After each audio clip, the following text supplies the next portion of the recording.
नमस्कार। क्या हुआ जब सीता माता ने अपने ससुर राजा दशरथ का पिंडदान किया? किसको किसको श्राप दिया?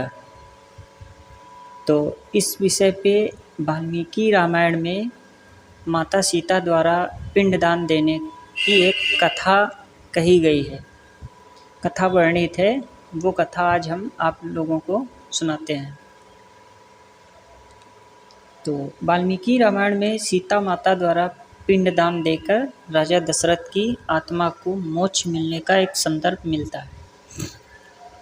इस संदर्भ में वनवास के दौरान भगवान राम, लक्ष्मण और माता सीता पितृपक्ष के वक्त श्राद्ध करने के लिए गया धाम पहुँचे। वहाँ ब्राह्मण द्वारा बताए गए श्राद्ध कर्म के लिए जो भी आवश्यक सामग्रियाँ थीं जुटाने के लिए श्री राम और लक्ष्मण जी नगर की ओर चल दिए। अब ब्राह्मण देव ने माता सीता को आग्रह किया, माता सीता से बोले कि पिंडदान का कुतब समय निकलता जा रहा है। यह सुनकर सीता जी की व्यग्रता भी बढ़ती जा रही थी। जैसे ही ब्राह्मण देव ने माता सीता से यह कहा कि समय निकला जा रहा है, अब जल्दी करिए, तो सीता जी और भी व्यग्रता से बढ़ती जा रही थी, क्योंकि भगवान श्री राम और लक्ष्मण अभी लौटे नहीं थे।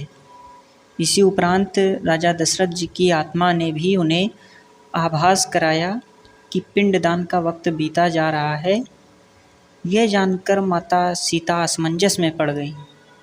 तब माता सीता ने समय के महत्व को समझते हुए यह निर्णय लिया कि वह स्वयं अपने ससुर राजा दशरथ का पिंडदान करेंगी। माता सीता ने यह सोचा कि भगवान श्री राम और लक्ष्मण तो अभी आएंगे नहीं और समय भी निकला जा रहा है। समय निकल जाएगा तो फिर उसका फल भी नहीं मिलेगा। इसलिए माता सीता ने ही निर्णय ले लिया कि अब पिंडदान स्वयं करने के लिए निर्णय ले लिया। उन्होंने फल्गु नदी के साथ साथ वहाँ उपस्थित वटवृक्ष, कौवा, तुलसी, ब्राह्मण और गाय को साक्षी मान करके स्वर्गीय राजा दशरथ जी का पिंडदान पूर्ण विधि विधान से कर दिया। इस क्रिया के उपरांत जैसे ही उन्होंने हाथ जोड़कर प्रार्थना की तो राजा दशरथ ने माता सीता का पिंडदान स्वीकार किया और माता सीता को इस बात से बहुत खुशी हुई कि उनकी पूजा दशरथ जी ने स्वीकार कर ली है। लेकिन वह यह भी जानती थी कि प्रभु राम इस बात को नहीं मानेंगे, क्योंकि पिंडदान तो पुत्र के बिना हो ही नहीं सकता। लेकिन थोड़ी देर बाद भगवान राम और लक्ष्मण सामग्री लेकर के जैसे ही आए और पिंडदान के विषय में सीता माता से पूछा, तो माता सीता ने कहा कि समय निकल जाने के कारण मैंने स्वयं पिंडदान कर दिया है। प्रभु राम को इस बात का विश्वास नहीं हो रहा था कि बिना पुत्र और बिना सामग्री के पिंडदान कैसे संपन्न और स्वीकार हो सकता है। तब सीता जी ने कहा, उनको समझाया कि वहाँ उपस्थित फल्गु नदी, तुलसी, कौवा, गाय, वटवृक्ष और ब्राह्मण उनके द्वारा किए गए श्राद्ध कर्म की गवाही दे सकते हैं। तब माता सीता ने भगवान श्री राम को इस बात को समझाया कि अगर आपको विश्वास नहीं हो रहा है तो आप हमारे पास में जो फल्गु नदी थी, तुलसी, कौवा, गाय, वटवृक्ष और ब्राह्मण, इन सबको मैंने साक्षी मान के ही श्राद्ध कर्म किया है। आप उनसे जानकारी ले सकते हैं, उनसे आप पूछ सकते हैं इस बात के, वो लोग साक्षी हैं या वो गवाही दे सकते हैं।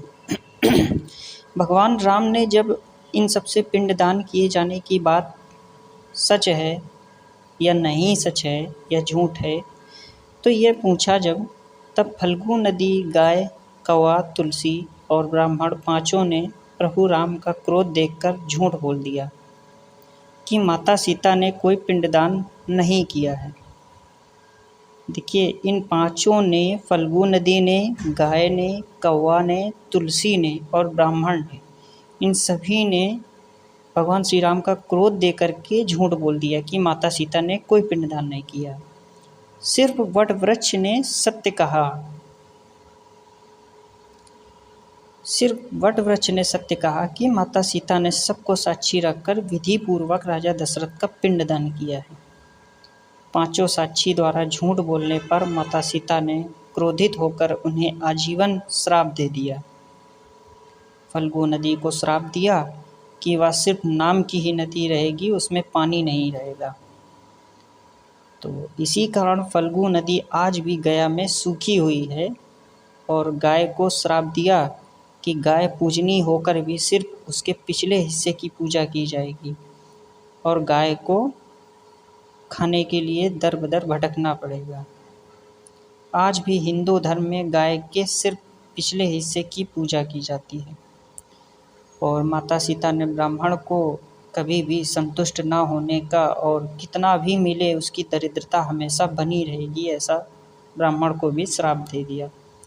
इसी कारण से आज आप देखते हैं ब्राह्मण कभी दान दक्षिणा के बाद भी संतुष्ट नहीं होते। सीता जी ने तुलसी को भी श्राप दिया कि वह कभी भी गया के मिट्टी में नहीं उगेगी।